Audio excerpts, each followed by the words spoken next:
Welcome to the Public Health Practice Gap, the podcast where public health meets system thinking, strategic leadership, and the harsh realities of on-the-ground implementation. I am your host, Dr. Fevrier, founder of NextGen Public Health Consultancy. Every week, we take a hard look at the space between what the evidence tells us works and what actually happens when we try to put those theories into practice.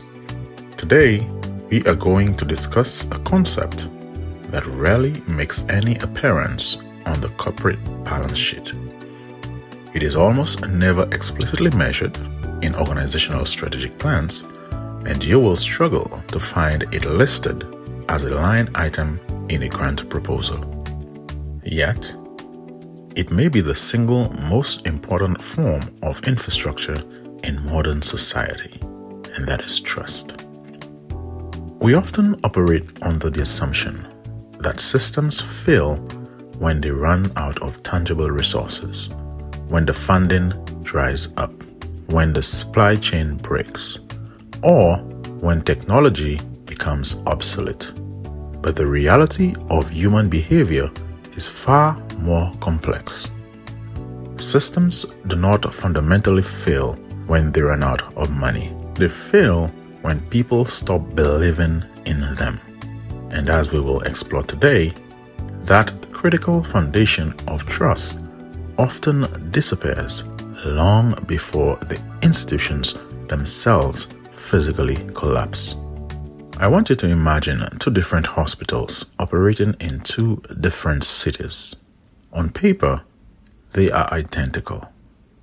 They have the exact same operating budget, the exact same state-of-the-art medical technology, and the exact same staffing ratios with highly qualified clinicians. However, there is one critical difference that does not show up on the spreadsheet. The surrounding community implicitly trusts the first hospital. When patients walk through the doors, they believe the providers have the best interests at heart. In the second community, the hospital is viewed with deep suspicion. The community feels alienated, unheard, and commodified. Which of these two hospitals do you think achieves better long-term health outcomes? Which one experiences lower readmission rates, higher patient adherence to treatment plans, and better management of chronic diseases?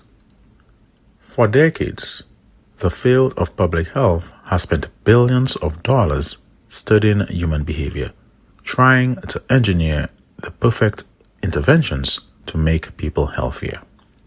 But what if trust is the inevitable, invisible variable driving the success or failure of all those behaviors? Today, we are exploring what I call the trust recession, and we are going to examine why rebuilding our human infrastructure is the only way forward.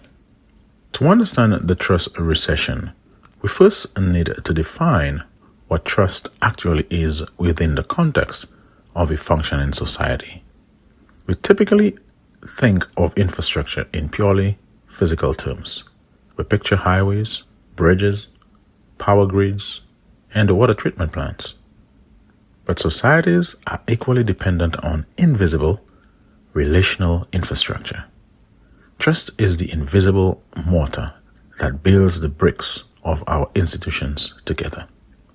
At its core, trust is the psychological mechanism that allows human beings to navigate a vulnerability. When you step onto an airplane, you are trusting the engineering of the aircraft, the training of the pilot, and the rigorous oversight of aviation regulators. When you follow a public health guideline, you are trusting that the scientific consequences or the scientific consensus is accurate, and that the policymakers issuing the mandate are acting for the collective good rather than personal gain. Institutions depend on this invisible currency to function efficiently. When trust is high, systems operate with incredible smoothness.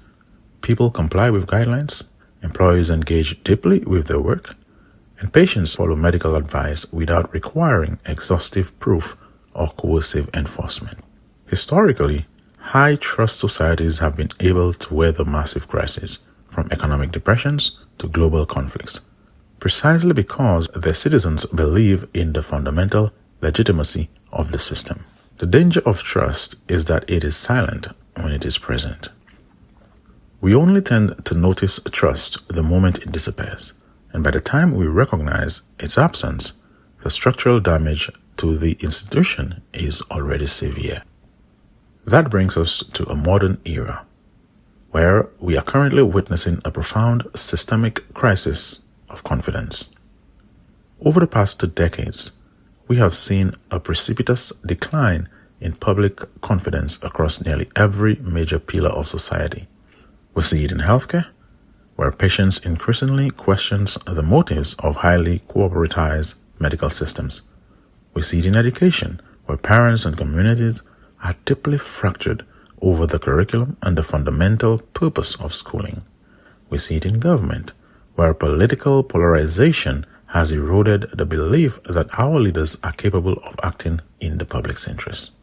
We see it in the media, where fragmented information ecosystems have destroyed the concept of a shared objective reality.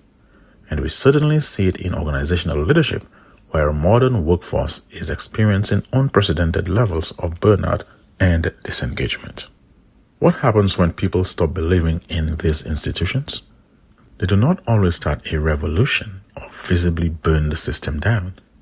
More often, they simply withdraw. They engage in a quiet psychological retreat. They still show up to the doctor's office, but they do not disclose their full medical history. They still clock in at work, but they withhold their best ideas and their discretionary effort. They still live in their communities, but they stop volunteering and participating in civic life. This psychological withdrawal is the hallmark of the trust recession.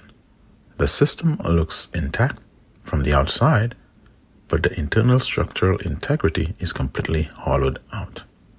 There is perhaps no field where the consequences of the trust recession are more immediate and measurable than in public health. Our entire discipline is built on the premise that we can translate scientific evidence into widespread behavioral change. But data does not change behavior. Trusted relationships change behavior. Consider the ongoing challenges with vaccine adoption. The sheer amount of clinical data proving the safety and efficacy of modern vaccines is staggering. Yet public health agencies continually struggle with vaccine hesitancy. If information were the only variable, a well-designed brochure would solve the problem. But hesitancy is rarely a deficit of information. It is almost always a deficit of trust. We see the same dynamic in emergency response protocols and routine community health initiatives. You cannot parachute into a marginalized neighborhood with a brilliant, newly founded health initiative and expect immediate adaptation if you have not spent the preceding decade building a foundation of credibility. Trust is the prerequisite for adherence. As public health professionals, we need to internalize a very hard truth. Trust often predicts behavior far better than information does. If we want to improve population health outcomes, we must stop treating trust as a soft metric and start treating it as a primary determinant of health. Before we transition into the complexities of artificial intelligence and whether advanced technologies can actually help us rebuild this lost confidence, I want to take a brief pause. If you are finding value in today's episode and want to continue exploring the intersection of systems thinking, leadership, and behavior, I highly encourage you to subscribe to our weekly newsletter, The Next Gen Public Health Brief. Every week, we break down the operational realities shaping the future of our field. You can sign up for the newsletter, explore past issues, and learn more about our consultancy work by visiting nextgenpublichealthconsultancy.com. Now, let's get back to the AI question. This brings us to a critical intersection in our modern landscape: the rise of artificial intelligence and automated systems. As institutions recognize their operational struggles, many are turning to technology for salvation. We are investing billions and billions of dollars into AI to streamline workflows, optimize patient triage, and scale educational content. There is an undeniable promise of efficiency here. But we must ask a fundamental question. Can technology actually build trust? Can an automated, highly efficient system increase human confidence?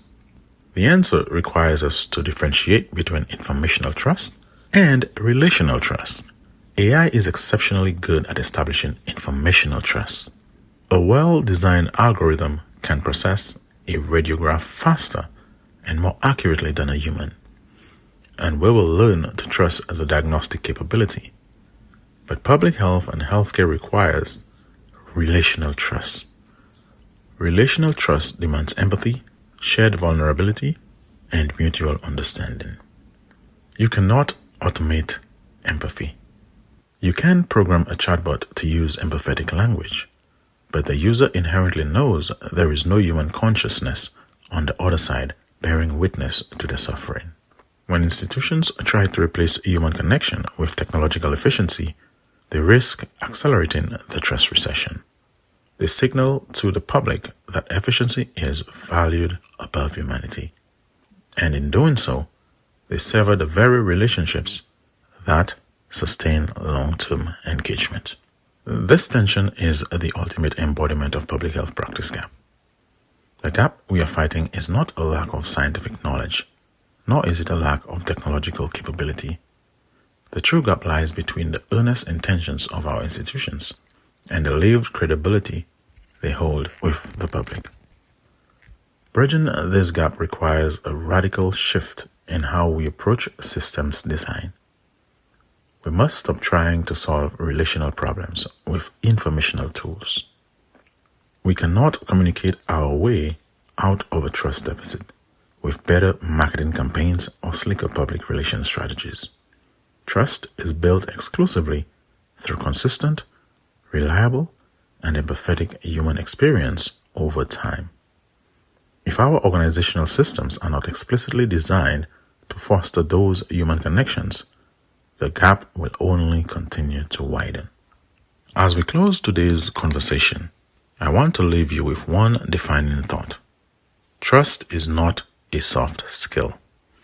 Trust is not a luxury that we can focus on only after the budget is balanced and the operations are optimized. Trust is infrastructure.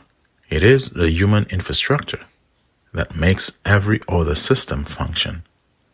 And institutions that fail to recognize this, institutions that fail to invest in the slow, difficult work of building trust, will eventually discover a very painful truth. All the operational efficiency in the world cannot replace the necessity of human legitimacy. If this episode resonated with you, and you want to continue exploring the intersections of systems thinking, leadership, and prevention, I encourage you to subscribe to the Next Gen Public Health Brief.